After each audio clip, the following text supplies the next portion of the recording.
নমস্কার সবাইকে, আশা করি সবাই ভালো আছেন। চলে আসলাম নতুন আরেকটি ভিডিও নিয়ে। লইটা শুটকি খেতে খুব ভালো লাগে, তাই ভিডিওটা শেয়ার করলাম।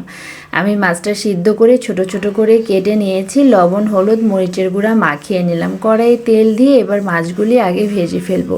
আমি সিদ্ধ করার ভিডিওটা নিতে পারি নাই, গরম জলে একটু ভাপিয়ে নিয়েছি, কারণ খুব গন্ধ ছিল। বাচ্চারা যেহেতু শুটকি পছন্দ করে না, আমি ভিডিওটা স্কিপ করেছি।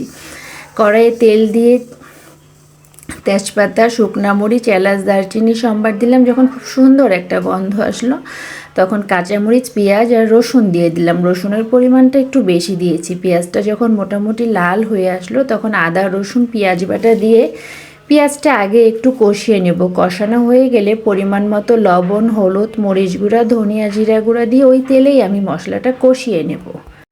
কষানো হয়ে গেলে শুটকি মাছটা এর মধ্যে দিয়ে দিব আমি। যেহেতু মাছটা সিদ্ধ করা আছে, রান্না করতে খুব অল্প সময় লাগবে। হালকা নেড়ে চেড়ে আমি যে বাটিতে মশলা ছিল ধুয়ে পানি দিয়ে দিলাম।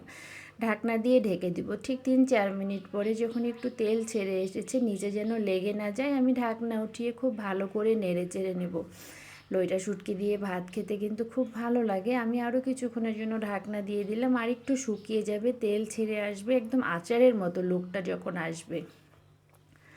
আমি একটু ছেনি দিয়ে নেড়াচেড়া করে নিলাম। একটু থেঁতুর মতো করে দিব, যেন মোলায়েম হয়ে যায়। আর খুব ভালো করে চালিয়ে নিলাম। এটা কিন্তু গরম ভাত দিয়ে খেতে খুব ভালো লাগে। প্রায় সময় মাছ মাংসও ভালো লাগে না, ডাল ভাতও ভালো লাগে না, শুধু শুটকি দিয়ে কিন্তু ভাত খেতে খুব ভালো লাগে। আচারের লোকটা এসে গেছে, আমি এবারে নামিয়ে নিলাম। একদমই শুকিয়ে নিয়েছি। আর এভাবে করে শুটকি বানিয়ে 3 দিন 4 দিন কিন্তু টেবিলে রেখেও খাওয়া যায়, নষ্ট হয় না। আমার ভিডিওটি ভালো লাগলে লাইক কমেন্ট শেয়ার করে পাশে থাকবেন।